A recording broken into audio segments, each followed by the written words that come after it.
This picture represents 99% of you that won't make it.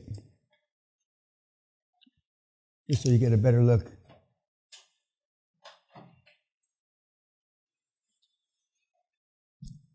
Because you give up. I'm about to pull out an email out of my pocket that I got late last night. 30 billions. Looks like I'm going to cross over 800 billions. With a meathead just like you. In Jordan.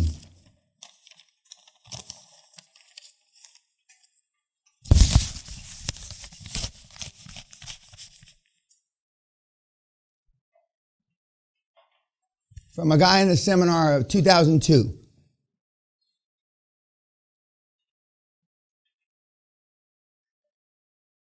Because he didn't do that.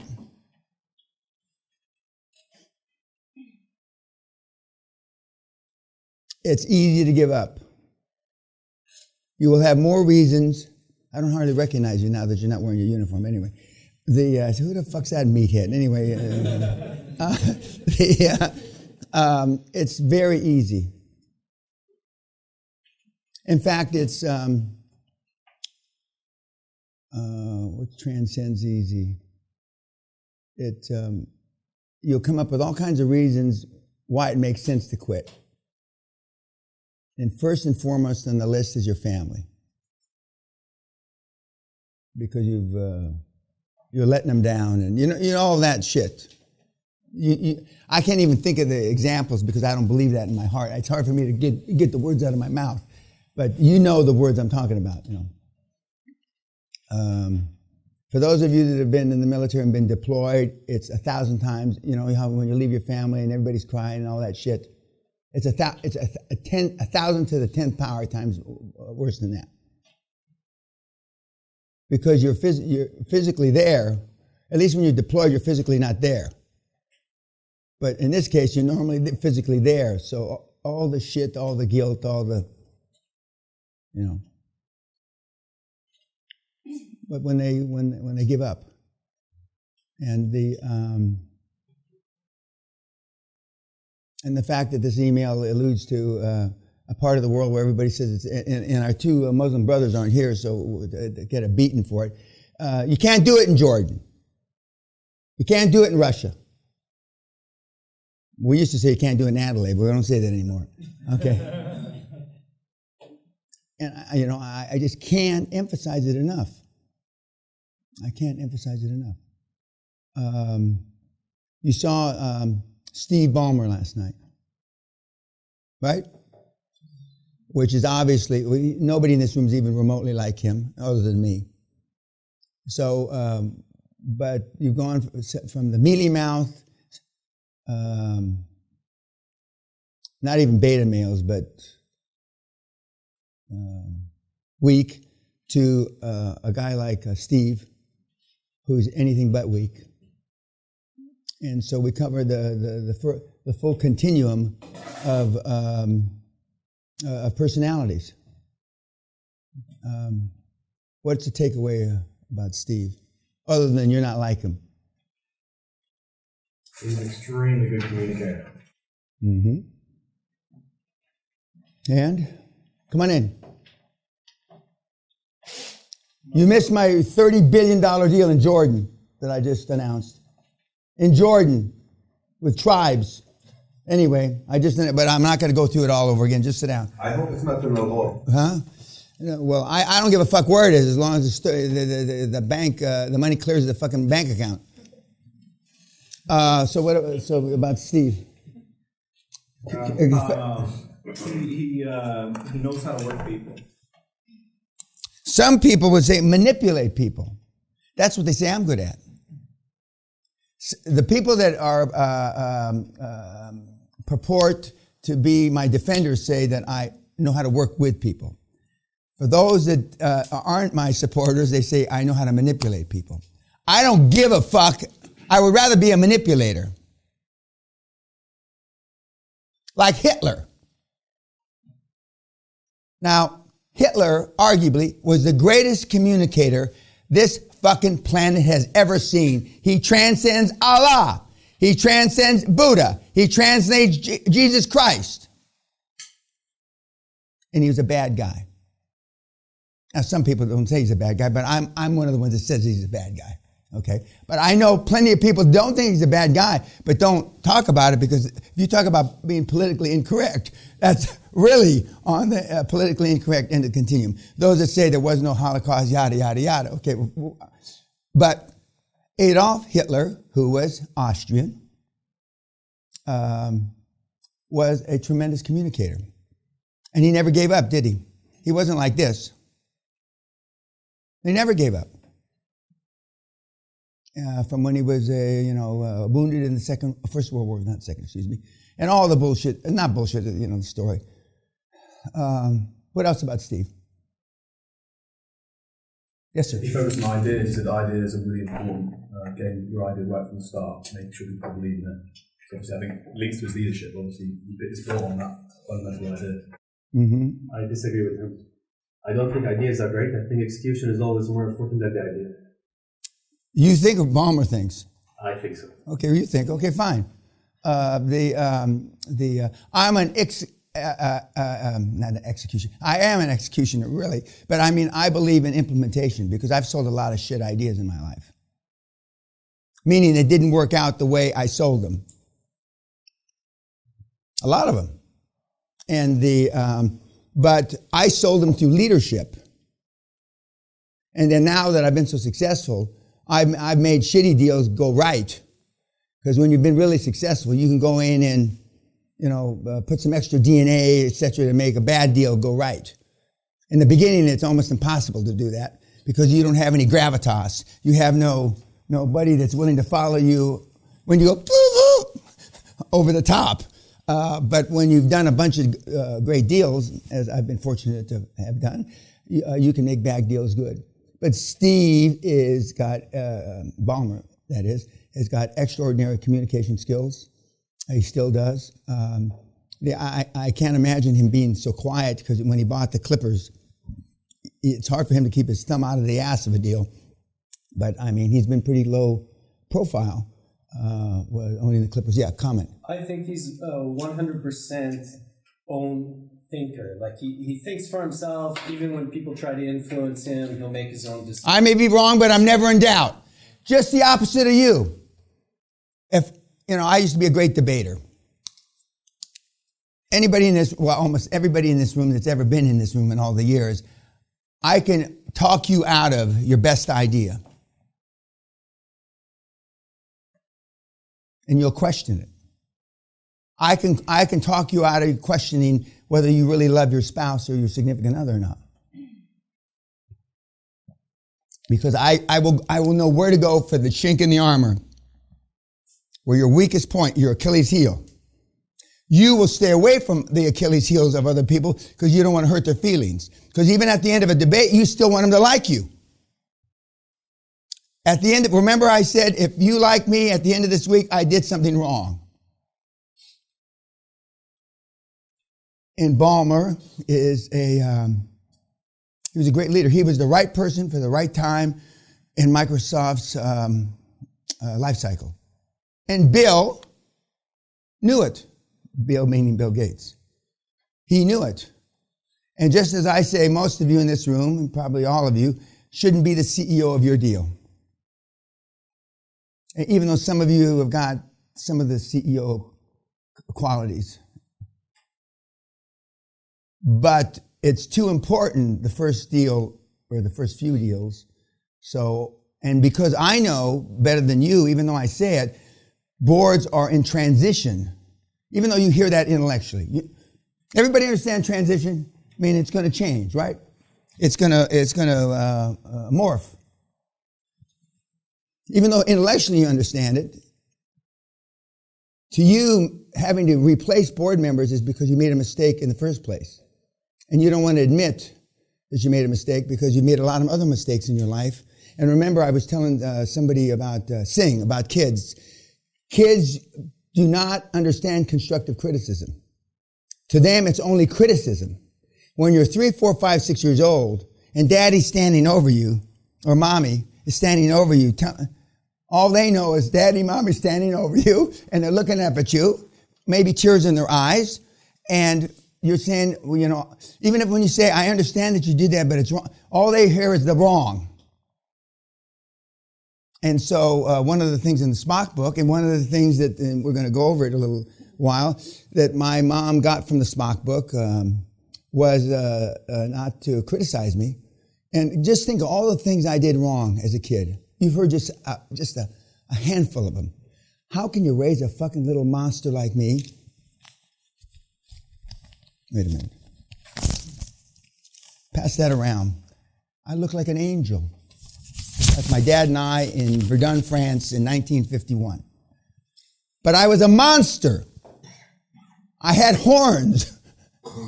How can you raise me not criticizing? With great fucking difficulty. But my mom did.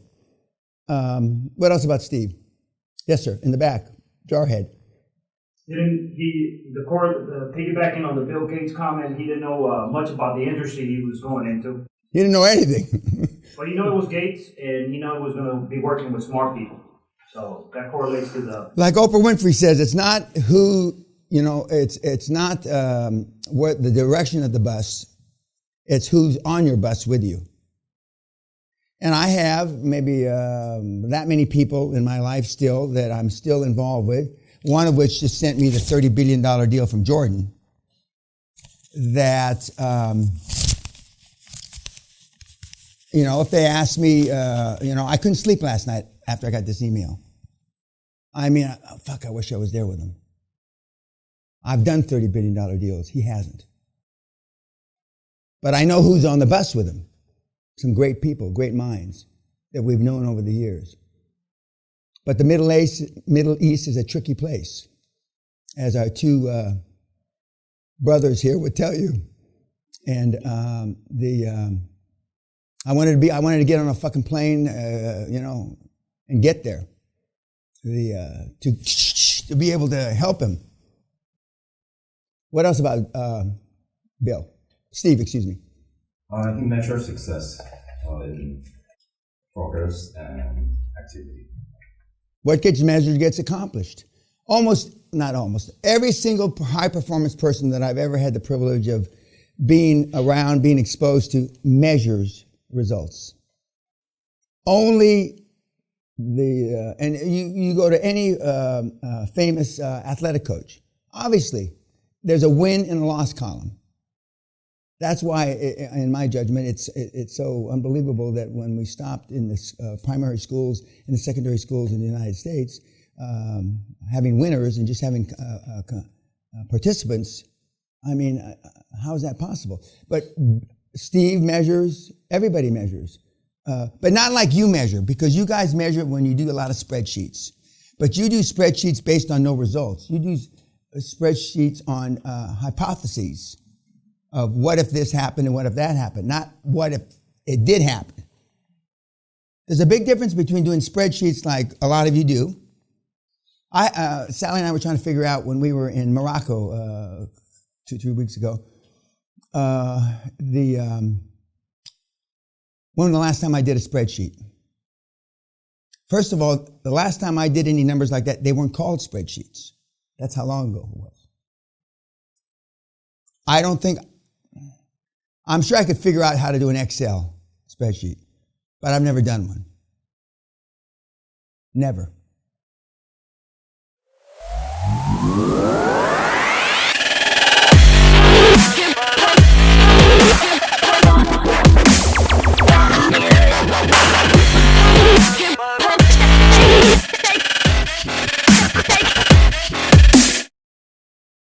I just haven't. But then Sally, being supportive, she says, but then you can figure out ROIs in your head, which is true, I can't. But I don't think, even though Steve holds people accountable by measurement, I doubt very much if he does any of the measurement himself. What else about Steve Ballmer? Yes, sir. He's energetic with his team, and he's always on them and encouraging them and finger on the pulse. Now, his energetic enthusiasm, everybody in this room seems comatose to me compared to him. Dead, not alive. And I'm not exaggerating. Remember how I said I exaggerate about certain things? I got a lot of feedback about this on YouTube, about, I say I weigh 300 pounds and I only weigh 287. It's funny what people pull out of what these fucking YouTubes. I said I bench press 400 pounds, I only bench press 395. Of all the shit I've said in the 4 or 5 days, that's what these fucking meatheads focus on. And speaking of that, remember I said there's 10 deals, 3 deals fall out, and then the banks are going to want to know, what are we going to replace these 3 deals collateral? Remember that? I thought I was crystal clear with that. Crystal fucking clear. I mean, I won't say nobody got it, but now they say, well, I guess I only have to work on 1 deal at a time. I shouldn't have any deals in the pipeline, in the funnel now. Now, what has that example I gave got to do with not having any deals in the funnel? And this is why most people are poor, because they have 20 IQs. That's not what I said. What I said was, when you put deals together and you present them all to the bank at once, they're going to want to cross-collateralize them. They're going to want to have that as collateral against the loan. Another thing that apparently free cash flow is money after all expenses, kids. If you don't understand what free cash flow is, unregister from my YouTube channel, please. So there are a lot of people, you can swing at the diamonds all your life, but remember, there's only 7 things you got to learn. Well, a lot of the people apparently in the family don't know any of the 7. Yet all the things, when I get a response, I've covered everything on your website. I know that's a lie flat out. Okay. When they say I've covered a lot on your website, I can believe that. But the 2 things on my website that have the fewest clicks, when you press the link, how do you get the fucking money? Virtually nobody goes to that on my site. I get 10, 12, 15,000 people a day. 2. 1. Some days 0. The second one, least clicked, is deal flow. Arguably the 2 most important things on my site. How do you get the motherfucking money? And how do you get deal flow? Nobody goes to. So, I can go back and check whether you went to it either. So don't give me that fucking look of disdain, like, oh, fuck, that's the only thing I go to. There's people in this room that have been that neither of those on my site. But if you're really serious about doing deals, forget QLA, forget the psychopath, Peña, that lives in a castle. How do I get the fucking money, and where do I get deals? Are the only 2 things that are important. Back to Steve. What else about Steve? Yes, sir. His father said, if you're going to do a job, do a job. Go all in. All in. To borrow a term from the SEALs training, the only easy day was yesterday. Although he wasn't in the military, to the best of my knowledge, let alone a Navy SEAL. Yeah, but again, remember, my dad got paid for 700 days off he never took in 28 years. I'm just like him, you don't do what your parents tell you to do, you do what you see your parents do. I'm going to continue, Kat. And most of you had poor role models for parents. And, I'm not distinguishing you. You had a shitty dad. Now, some of you really had shitty parents and did shitty things to you. But but you saw what, if your dad was on relief or on the dole or whatever it's called, where you never worked, how energetic are you going to be? Now, sometimes you do the exact antithesis of what your parents, because it pisses you off, because some of your parents said you're a fucking worthless piece of shit, and you've gone out to prove them either that you are a worthless piece of shit or that you're something better than a worthless piece of shit. Okay? That happens once in a while. We had a Chinese kid here in the 90s, horror story. Everything that could be done to that kid did bad thing, and he went on to be a super success. And every time he did something, he was thinking about, doing the opposite of what his dad said. When I figured out I had only slow twitch muscles and I started running marathons, and I teamed up with Mickey Gorman, who's the lady up there next to the LA Times article. Mickey Gorman was the women's world record holder for the marathon back in the 70s. And I've always been attracted. If I'm going to run, when I figured out I had slow twitch muscles, I found a world record holder. Now, I wasn't as fast as the guy world record holders, but I could run with a girl world record holders. And our coach was a guy named Laszlo Trabori, who was a Czech, who was the third guy to break the 4-minute mile back in the day.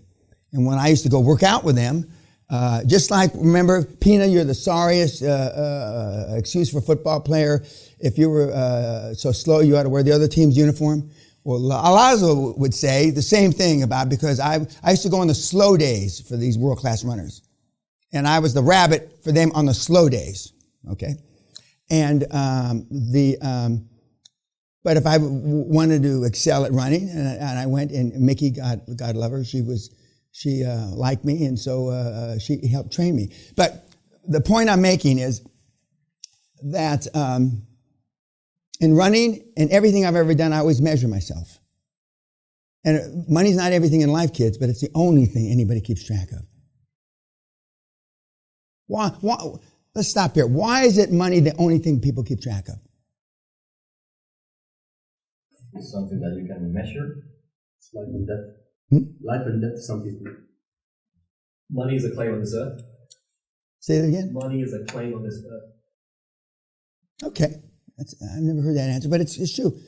It is. And I had a guy, a bunch of guys complaining, if they had put $20,000 in Bitcoin when it was $3,100 a few weeks ago, they'd have $82 jillion. If I had put $20,000, if, not I did. You know, if I had 16 more inches of dick, I'd have 18 inches of dick. You know? If I was 2 feet taller and black, I might have played in the NBA.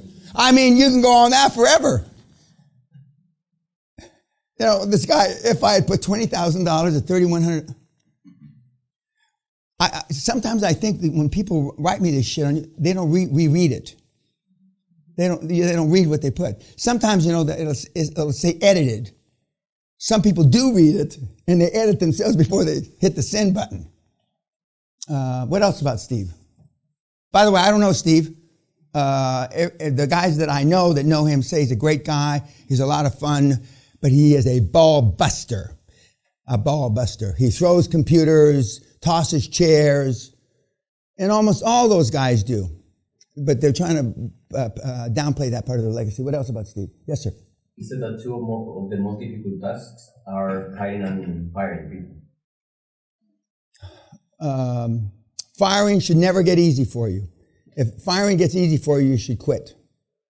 Because it's always difficult because, you know, you're disrupting lives. Okay? And it's not just one life you're disrupting a lot of lives. And in Asia, a lot of the kids that work are the support factor for their parents, their grandparents, their extended family. And if you start thinking about that, you'll never fire anybody. But it should never get easy. You should be effective at it, but not easy. Because you are disrupting lives. But it's not the person that you fire that ruins your business. It's the people that you don't fire that you should fire that ruin your business. Anything else about Steve? You have to be hardcore. No, you don't have to be. If you don't want to. A few of you in this room actually, because of show me your friends, I'll show you your future. Of the 5 or 6 people that you spend most of the time with, you may be the hardest guy or gal. And if you are the hardest guy or gal in the group that you hang with, holy shit. I'd hate to see the weakest in that link or that chain. I wasn't the toughest guy or the hardest guy in my group. I was maybe second to the last. Weakest, both physically and mentally, when I was growing up. Because I gravitated to the hard-ass fucking guys. i.e. their parents were hard ass.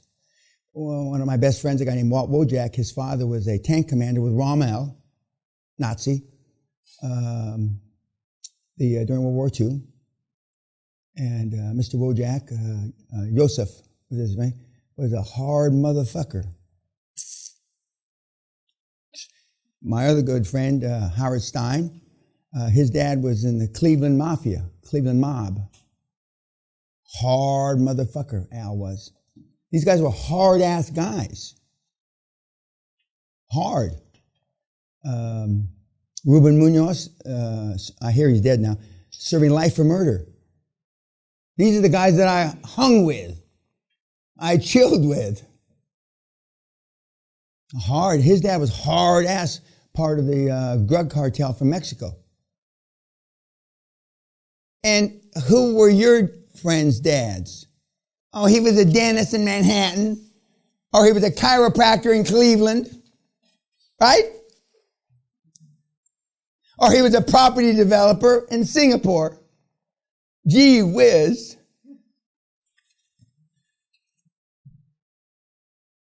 Okay. Anything else? You saw something else about education. Yes, sir. You said smart people love to be negative and critical. You've got to be positive and drive people forward. You will see, let's just take your board for a second, when they all want to have a meeting. That's going to be one of your first hurdles. It's a hurdle, a speed bump. You're going to think it's a motherfucking Grand Canyon. Through your leadership, just saying no. Now, see, you think you have to have a reason to say no. You think you have to have a rationale behind the no. You're the fucking boss. Does the head of the kingdom have a reason when he says no? Fuck no, he doesn't, right? No. You don't have to have a reason why you're not going to have a board meeting. No. It's not required now. And when they ask you the second and third time, I'll let you know when it's time for us to have a board meeting.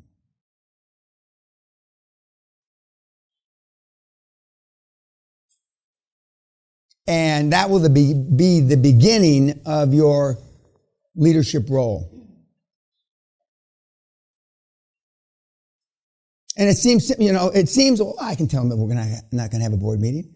Okay, for those of you that are 30 years old, and a 65-year-old guy that's done $20 billion in deals and was former deputy chairman of British Petroleum or whatever the hell. And he says, well, why? Because they're going to say why. I feel that it's not necessary now, and it's not part of the model. Thank you. But now I don't add this part. You will. I appreciate the input. I don't appreciate anybody's. I've never said that in my whole life. I appreciate your input. Or appreciate your comments, or some of you will say, I appreciate your interest. If you appreciate their interest, see, once you start to explain, then there's no ending to the explaining. Then you got to say the next explanation, and that's why when your daughter, for those of you that have, when your daughter's 16 or 17 and she wants to spend all night at so-and-so's house for a sleepover, once you start splitting, if you really trusted your daughter, there's no reason not to let her do an overnight. But if you trust your daughter, you're fucking brain dead. Now, you're not going to say that, okay? Most of my friends that have teenage kids have trackers on their kids. In other words, knowing where they are all the time. You can do that on the phone, but the kids are smart enough to know how to turn it off. But they have trackers in their clothes.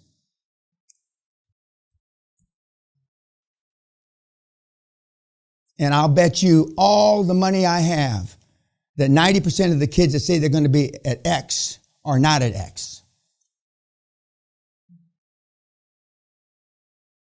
And the first time that your kid finds out that you put a tracker in their clothes, you don't trust me. You fucking A right, sweetheart. Get to your fucking room. Okay, YouTube. Thank you.